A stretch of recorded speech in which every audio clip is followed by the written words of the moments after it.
ሰላም ቤተሰቦቼ እንደምን አላችሁ? እኔ እግዚአብሔር ይመስገን በጣም ደህና ነኝ። ክብር ለአምላክ ይሁንልኝ። እንግዲህ ዛሬ ይዤላችሁ የቀረብኩኝ ሕይወትና ክርስትና ይላል መጽሐፋችን። እንግዲህ ካነበብኩት ገጽ ውስጥ ላካፍላችሁ ወደድኩኝ። አብራችሁን ቆዩ። የግብዞች ፍላጎት ጊዜያዊ ነው። ነፋስ በአንድ ቦታ ላይ ለረጅም ጊዜ እንደማይቆይ ሁሉ ግብዞችም ሀሳባቸው የጸና አይደለም፣ ወይም ለደቂቃዎች ትኩስ እንደነበረ ውሃ ከቆይታ በኋላ ወዲያው ይበርዳል። ግብዝ ሰው በስቃይ ውስጥ ወይም በመከራ ውስጥ ሲሆን አንዳንድ መልካም ምኞቶች ይኖሩታል። ነገር ግን ትኩስነቱ ከዚህ ስቃይ ሲላቀቅ የሚያበቃ ነው። ቸርነቱ ልክ እንደ እሳታማዎቹ ተወርዋሪ ኮከቦች ጊዜያዊ ብልጭታ ብቻ የሚፈጥር ነው። እውነተኛ ፍላጎት ግን ቋሚ ነው። በቅዱስ ቃል ውስጥ ያለውን የሚራቡ እና የሚጠሙ ብፁዓን ናቸው የሚለው ቃል መታዘብ ይቻላል። የእግዚአብሔርን መንገድ የሚከተል ሰው ጽድቅ ቢኖረው እንኳን ጠግቤያለሁ አይልም፣ ለተጨማሪ ጽድቅ ይሮጣል። ግብዞች ልክ እንደ ሰዓት ናቸው። የሰዓት ባትሪ ሲሞት ሰዓቱ እንቅስቃሴው እንደሚያቆም ሁሉ የእነሱም እንቅስቃሴ ጊዜያዊ ነው። የጽድቅ ሰው ምኞት ግን ልክ እንደ ልብ ምት ነው። በሕይወት እስካለ ድረስ የልብ ምቱ አያቆምም። ሁሌም በእንቅስቃሴ ላይ የራሱን ያገኛል። ነፍሴ ሁልጊዜ ፍርድን እጅግ ናፈቀች። መዝሙረ ዳዊት መዝሙር 118 ከቁጥር 20። ዳዊት እግዚአብሔርን ለመከተል ያለው ፍላጎት የነፍሱ ቋሚ ሂደት ነው። በቤተ መቅደስ ውስጥ ያለው እሳቱ በሌሊትም አይጠፋም ነበር። ዘውትር በመሠዊያው ላይ እሳት ይነዳል፣ አይጠፋም።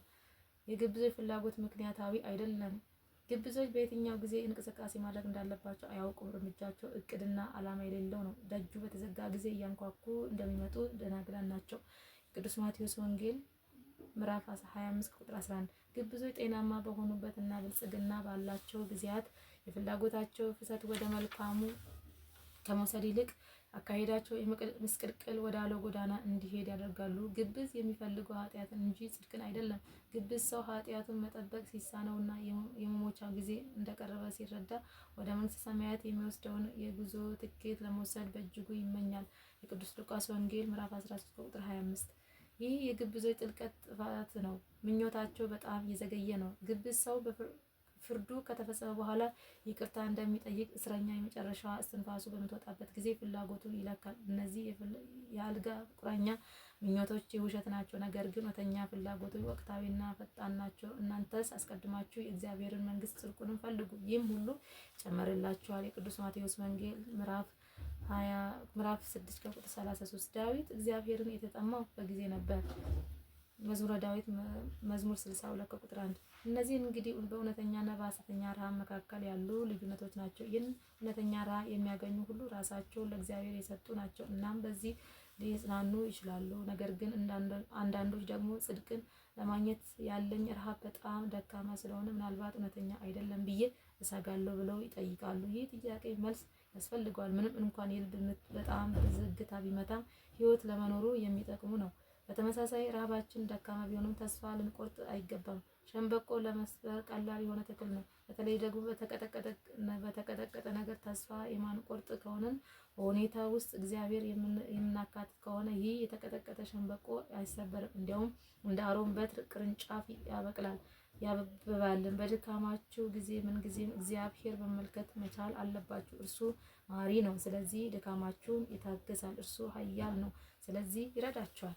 ከዚህ በተጨማሪ ለጽድቅ የምትመኙት ምኞት ደካማ ከመሰላችሁ ግን መንፈሳዊ ግዛታችሁን ያላችሁበትን ሁኔታ ልትገመግሙና በውሳኔያችሁ ውስጥ በጣም የምታከብሩትን ነገር ልትለዩ ይገባል። ራሳችሁን ለእግዚአብሔርና ለጸጋው ነው ወይስ ከዚህ የበለጠ መስሎ ለተሰማኝ ነገር እያስገዛው ነው ብላችሁ ልትጠይቁ ይገባል። ጳውሎስ ከእግዚአብሔር የበለጠ ነገር በሕይወቱ ውስጥ እንዳልተከሰተ ስለተረዳ ሙሉ ፍቅሩን ለእግዚአብሔር አሳይቷል። ክርስቶስን ያገኝ ዘንድ ሁሉን ነገር ትቷል። ፊልጵስዩስ ምዕራፍ 3 ቁጥር 8። የሰው ልጅ የምግብ ፍላጎት ካጣ ከባድ የጤና ችግር ውስጥ ገብቷል። ነገር ግን መንፈሳዊ የምግብ ፍላጎት ማጣት ማለት ዘላለማዊ ሕይወትን ማጣት እንደማለት ነው። የመንፈስ ምግብ ከማጣት የስጋ ምግብ ማጣት በእጅጉ የተሻለ መሆኑ ልንረዳ ይገባል። ታዲያ የዚህ ጋር የመጽናኛ ቃላቶች አሉ። የመጀመሪያ ፍቅራችንን ማጣታችን የሚያሳዝን ቢሆንም እንኳን የመጀመሪያ ፍቅራችንን ስላጣን የምናዝን ከሆነ መመለሻችንን እያመቻቸን ነውና ተስፋ አለን ማለት ነው። እንደ ቀድሞ ሰማያዊ ነገር የመመገብ ፍላጎት ከሌላችሁ ቶሎ ተስፋ መቁረጥ አያስፈልግም። ምክንያቱም አጋጣሚዎችን ተጠቅማችሁ የምግብ ፍላጎታችሁን መመለስ ትችላላችሁ ነው። ዋናው ቁም ነገር የምግብ ፍላጎታችሁን ያጠፋው ነገር ምንድን ነው የሚለውን ጥያቄ መመለስ ነው። የመንፈስ ራባችሁን ለማስታገስ ከፈለጋችሁ እግዚአብሔርን ስርዓት ማወቅ ግድ ነው። ለጽድቅ የሚሮጥ ማንኛውም ሰው ሁሌም ቢሆን ሁለት ነገሮች ያስባል። ጽድቅን እስካልተራብን ድረስ ልናገኘው አንችልም። እግዚአብሔር በረከቱን በማይመኙት ላይ ፈጽሞ ጥላውን አይጥልም። እንደ አንድ ንጉሥ አመፀኛን ይቅርታ ጠይቅና ምሕረትን ታገኛለህ ሊለው ይችላል። ነገር ግን በትዕቢትና በግትርነት ይቅርታውን ለማርከስ የሚሞክር ከሆነ በእርግጠኝነት ሞት ይከተለዋል። እግዚአብሔር መንፈሳዊ በረከቶችን በዝቅተኛ ዋጋ አስቀምጦልናል። ነገር ግን መጀመሪያውኑ ልንራብ ይገባል። ራብ ጽድቅን ታስገኛለች። ነገር ግን ወደ እነዚህ ውሎች ለመቅረብ ፈቃደኛ ካልሆኑ ለኛ የሚቀር ምንም አይነት ጽድቅ አይኖርም። ትዕቢት ሲወጥረን እግዚአብሔር የምሕረቱን ፍሰት ያቆማል። የቁጣውን ጠረንንም እንድናሸት ያደርጋል። አሁን ላይ ካልተጠማን ጊዜው ከረፈደ በኋላ መጠማታችን አይቀርም። እንደ ዳዊት ነፍሴ ወደ ሕያው አምላኬ ተጠማች። መዝሙረ ዳዊት መዝሙር 40 ከቁጥር 2 ካልን በስተቀር በኋላ ላይ አንዲት የውሃ ጠብታ ለማግኘት እንቸገራለን። የቅዱስ ሉቃስ ወንጌል ምዕራፍ 16 ከቁጥር 24። ጽድቅን የማይጠሙ ለዘላለም ሲራቡና ሲጠሙ ይኖራሉ።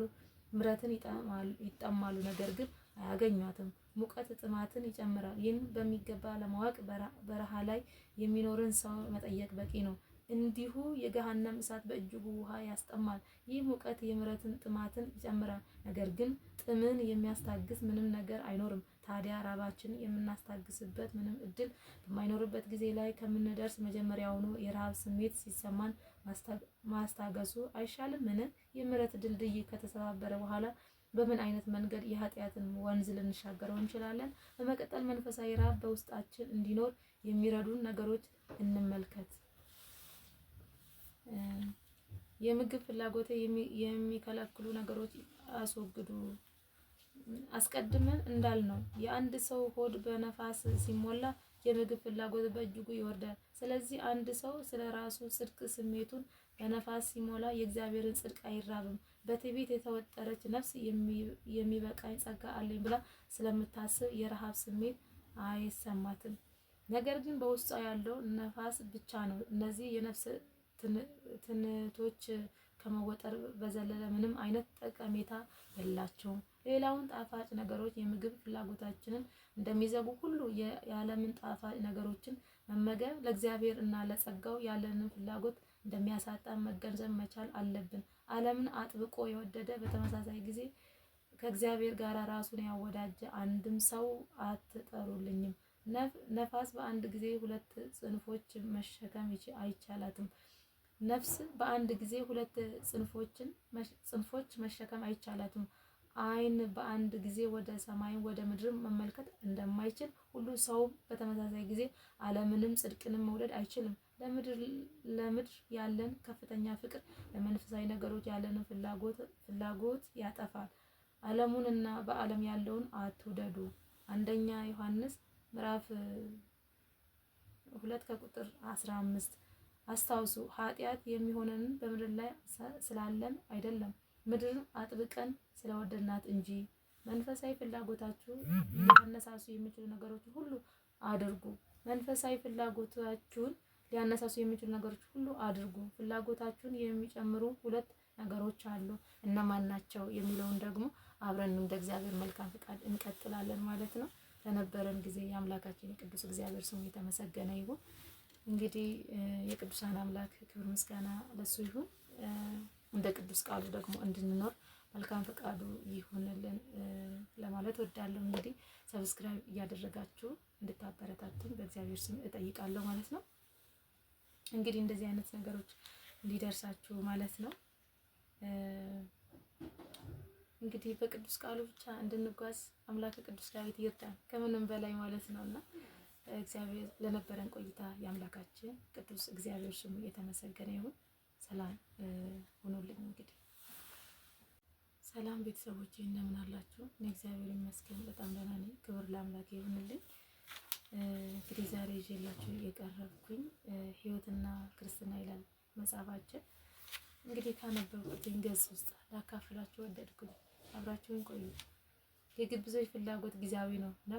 ነፋስ በአንድ ቦታ ላይ ለረጅም ጊዜ እንደማይቆይ ሁሉ ግብዞችም ሀሳባቸው የጸና አይደለም፣ ወይም ለደቂቃዎች ትኩስ እንደነበረ ውሃ ከቆይታ በኋላ ወዲያው ይበርዳል። ግብዝ ሰው በስቃይ ውስጥ ወይም በመከራ ውስጥ ሲሆን አንዳንድ መልካም ምኞቶች ይኖሩታል። ነገር ግን ትኩስነቱ ከዚህ ስቃይ ሲላቀቅ የሚያበቃ ነው። ቸርነቱ ልክ እንደ እሳታማዎቹ ተወርዋሪ ኮከቦች ጊዜያዊ ብልጭታ ብቻ የሚፈጥር ነው።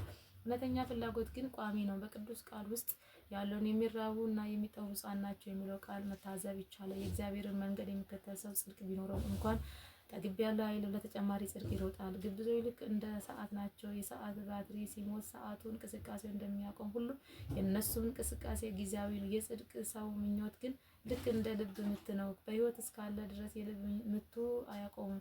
ሁሌም በእንቅስቃሴ ላይ የራሱን ያገኛል። ነፍሴ ሁልጊዜ ፍርድን እጅግ ናፈቀች። መዝሙረ ዳዊት መዝሙር 118 ከቁጥር 20። ዳዊት እግዚአብሔርን ለመከተል ያለው ፍላጎት የነፍሱ ቋሚ ሂደት ነው። በቤተ መቅደስ ውስጥ ያለው እሳቱ በሌሊትም አይጠፋም ነበር። ዘውትር በመሠዊያው ላይ እሳት ይነዳል፣ አይጠፋም። የግብዞች ፍላጎት ምክንያታዊ አይደለም። ግብዞች በየትኛው ጊዜ እንቅስቃሴ ማድረግ እንዳለባቸው አያውቁም። እርምጃቸው እቅድና ዓላማ የሌለው ነው። ደጁ በተዘጋ ጊዜ እያንኳኩ እንደሚመጡ ደናግላን ናቸው። ቅዱስ ማቴዎስ ወንጌል ምዕራፍ 25 ቁጥር 11። ግብዞች ጤናማ በሆኑበት እና ብልጽግና ባላቸው ጊዜያት የፍላጎታቸው ፍሰት ወደ መልካሙ ከመውሰድ ይልቅ አካሄዳቸው ምስቅልቅል ወዳለው ጎዳና እንዲሄድ ያደርጋሉ። ግብዝ የሚፈልገው ኃጢአትን እንጂ ጽድቅን አይደለም። ግብዝ ሰው ኃጢአቱን መጠበቅ ሲሳነውና የመሞቻ ጊዜ እንደቀረበ ሲረዳ ወደ መንግሥተ ሰማያት የሚወስደውን የጉዞ ትኬት ለመውሰድ በእጅጉ ይመኛል። የቅዱስ ሉቃስ ወንጌል ምዕራፍ 13 ቁጥር 25። ይህ የግብዞች ጥልቀት ጥፋት ነው። ምኞታቸው በጣም የዘገየ ነው። ግብዝ ሰው ፍርዱ ከተፈጸመ በኋላ ይቅርታ እንደሚጠይቅ እስረኛ የመጨረሻዋ እስትንፋሱ በምትወጣበት ጊዜ ፍላጎቱን ይለካል። እነዚህ የአልጋ ቁራኛ ምኞቶች የውሸት ናቸው። ነገር ግን እውነተኛ ፍላጎቶች ወቅታዊና ፈጣን ናቸው። እናንተስ አስቀድማችሁ የእግዚአብሔርን መንግሥት ጽድቁንም ፈልጉ፣ ይህም ሁሉ ይጨመርላችኋል። የቅዱስ ማቴዎስ ወንጌል ምዕራፍ 6 ከቁጥር 33። ዳዊት እግዚአብሔርን የተጠማው በጊዜ ነበር። መዝሙረ ዳዊት መዝሙር 62 ከቁጥር 1። እነዚህ እንግዲህ በእውነተኛና በሐሰተኛ ረሃብ መካከል ያሉ ልዩነቶች ናቸው። ይህን እውነተኛ ረሃብ የሚያገኙ ሁሉ ራሳቸውን ለእግዚአብሔር የሰጡ ናቸው። እናም በዚህ ሊጽናኑ ይችላሉ። ነገር ግን አንዳንዶች ደግሞ ጽድቅን ለማግኘት ያለኝ ረሃብ በጣም ደካማ ስለሆነ ምናልባት እውነተኛ አይደለም ብዬ እሰጋለሁ ብለው ይጠይቃሉ። ይህ ጥያቄ መልስ ያስፈልገዋል። ምንም እንኳን የልብ ምት በጣም በዝግታ ቢመታም ሕይወት ለመኖሩ የሚጠቅሙ ነው። በተመሳሳይ ረሃባችን ደካማ ቢሆንም ተስፋ ልንቆርጥ አይገባም። ሸንበቆ ለመስበር ቀላል የሆነ ተክል ነው። በተለይ ደግሞ በተቀጠቀጠ ነገር ተስፋ የማንቆርጥ ከሆነን በሁኔታ ውስጥ እግዚአብሔር የምናካትት ከሆነ ይህ የተቀጠቀጠ ሸንበቆ አይሰበርም። እንዲያውም እንደ አሮን በትር ቅርንጫፍ ያበባልን። በድካማችሁ ጊዜ ምንጊዜም እግዚአብሔር መመልከት መቻል አለባችሁ። እርሱ መሐሪ ነው፣ ስለዚህ ድካማችሁን ይታገሳል። እርሱ ኃያል ነው፣ ስለዚህ ይረዳችኋል። ከዚህ በተጨማሪ ለጽድቅ የምትመኙት ምኞት ደካማ ከመሰላችሁ ግን መንፈሳዊ ግዛታችሁን ያላችሁበትን ሁኔታ ልትገመግሙና በውሳኔያችሁ ውስጥ በጣም የምታከብሩትን ነገር ልትለዩ ይገባል። ራሳችሁን ለእግዚአብሔርና ለጸጋው ነው ወይስ ከዚህ የበለጠ መስሎ ለተሰማኝ ነገር እያስገዛው ነው ብላችሁ ልትጠይቁ ይገባል። ጳውሎስ ከእግዚአብሔር የበለጠ ነገር በሕይወቱ ውስጥ እንዳልተከሰተ ስለተረዳ ሙሉ ፍቅሩን ለእግዚአብሔር አሳይቷል። ክርስቶስን ያገኝ ዘንድ ሁሉን ነገር ትቷል። ፊልጵስዩስ ምዕራፍ 3 ቁጥር 8። የሰው ልጅ የምግብ ፍላጎት ካጣ ከባድ የጤና ችግር ውስጥ ገብቷል። ነገር ግን መንፈሳዊ የምግብ ፍላጎት ማጣት ማለት ዘላለማዊ ሕይወትን ማጣት እንደማለት ነው። የመንፈስ ምግብ ከማጣት የስጋ ምግብ ማጣት በእጅጉ የተሻለ መሆኑን ልንረዳ ይገባል። ታዲያ የዚህ ጋር የመጽናኛ ቃላቶች አሉ። የመጀመሪያ ፍቅራችንን ማጣታችን የሚያሳዝን ቢሆንም እንኳን የመጀመሪያ ፍቅራችንን ስላጣን የምናዝን ከሆነ መመለሻችንን እያመቻቸን ነውና ተስፋ አለን ማለት ነው። እንደ ቀድሞ ሰማያዊ ነገር የመመገብ ፍላጎት ከሌላችሁ ቶሎ ተስፋ መቁረጥ አያስፈልግም። ምክንያቱም አጋጣሚዎችን ተጠቅማችሁ የምግብ ፍላጎታችሁን መመለስ ትችላላችሁ ነው። ዋናው ቁም ነገር የምግብ ፍላጎታችሁን ያጠፋው ነገር ምንድን ነው የሚለውን ጥያቄ መመለስ ነው። የመንፈስ ራባችሁን ለማስታገስ ከፈለጋችሁ እግዚአብሔርን ስርዓት ማወቅ ግድ ነው። ለጽድቅ የሚሮጥ በማንኛውም ሰው ሁሌም ቢሆን ሁለት ነገሮች ያስባል። ጽድቅን እስካልተራብን ድረስ ልናገኘው አንችልም። እግዚአብሔር በረከቱን በማይመኙት ላይ ፈጽሞ ጥላውን አይጥልም። እንደ አንድ ንጉሥ አመፀኛን ይቅርታ ጠይቅና ምሕረትን ታገኛለህ ሊለው ይችላል። ነገር ግን በትዕቢትና በግትርነት ይቅርታውን ለማርከስ የሚሞክር ከሆነ በእርግጠኝነት ሞት ይከተለዋል። እግዚአብሔር መንፈሳዊ በረከቶችን በዝቅተኛ ዋጋ አስቀምጦልናል። ነገር ግን መጀመሪያውኑ ልንራብ ይገባል። ራብ ጽድቅን ታስገኛለች። ነገር ግን ወደ እነዚህ ውሎች ለመቅረብ ፈቃደኛ ካልሆኑ ለኛ የሚቀር ምንም አይነት ጽድቅ አይኖርም። ትዕቢት ሲወጥረን እግዚአብሔር የምሕረቱን ፍሰት ያቆማል። የቁጣውን ጠረንንም እንድናሸት ያደርጋል። አሁን ላይ ካልተጠማን ጊዜው ከረፈደ በኋላ መጠማታችን አይቀርም። እንደ ዳዊት ነፍሴ ወደ ሕያው አምላኬ ተጠማች። መዝሙረ ዳዊት መዝሙር 40 ከቁጥር 2 ካልን በስተቀር በኋላ ላይ አንዲት የውሃ ጠብታ ለማግኘት እንቸገራለን። የቅዱስ ሉቃስ ወንጌል ምዕራፍ 16 ከቁጥር 24። ጽድቅን የማይጠሙ ለዘላለም ሲራቡና ሲጠሙ ይኖራሉ።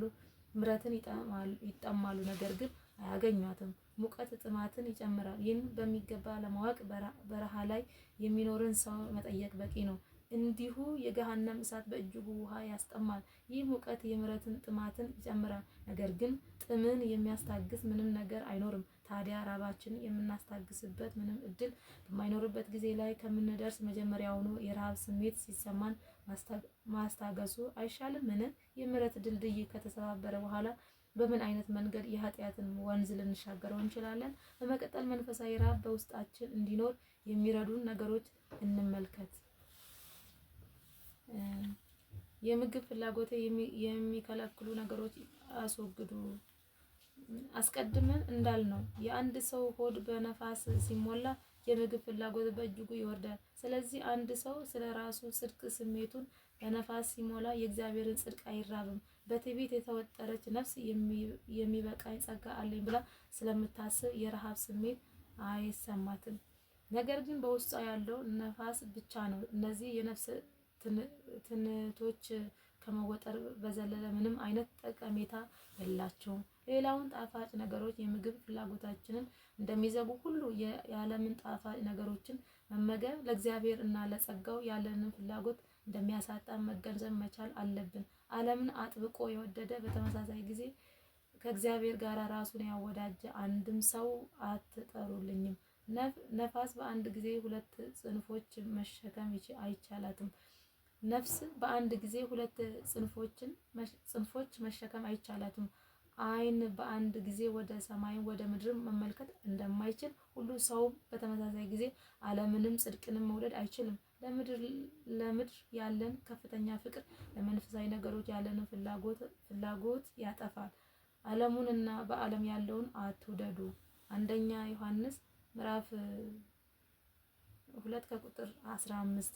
አስታውሱ፣ ኃጢአት የሚሆነን በምድር ላይ ስላለን አይደለም፣ ምድርን አጥብቀን ስለወደድናት እንጂ። መንፈሳዊ ፍላጎታችሁ ሊያነሳሱ የሚችሉ ነገሮች ሁሉ አድርጉ። መንፈሳዊ ፍላጎታችሁን ሊያነሳሱ የሚችሉ ነገሮች ሁሉ አድርጉ። ፍላጎታችሁን የሚጨምሩ ሁለት ነገሮች አሉ። እነማን ናቸው የሚለውን ደግሞ አብረን እንደ እግዚአብሔር መልካም ፍቃድ እንቀጥላለን ማለት ነው። ለነበረን ጊዜ የአምላካችን የቅዱስ እግዚአብሔር ስሙ የተመሰገነ ይሁን። እንግዲህ የቅዱሳን አምላክ ክብር ምስጋና ለሱ ይሁን። እንደ ቅዱስ ቃሉ ደግሞ እንድንኖር መልካም ፈቃዱ ይሁንልን ለማለት ወዳለሁ። እንግዲህ ሰብስክራይብ እያደረጋችሁ እንድታበረታቱን በእግዚአብሔር ስም እጠይቃለሁ ማለት ነው። እንግዲህ እንደዚህ አይነት ነገሮች እንዲደርሳችሁ ማለት ነው። እንግዲህ በቅዱስ ቃሉ ብቻ እንድንጓዝ አምላክ ቅዱስ ዳዊት ይርዳን ከምንም በላይ ማለት ነውና እግዚአብሔር ለነበረን ቆይታ የአምላካችን ቅዱስ እግዚአብሔር ስሙ የተመሰገነ ይሁን። ሰላም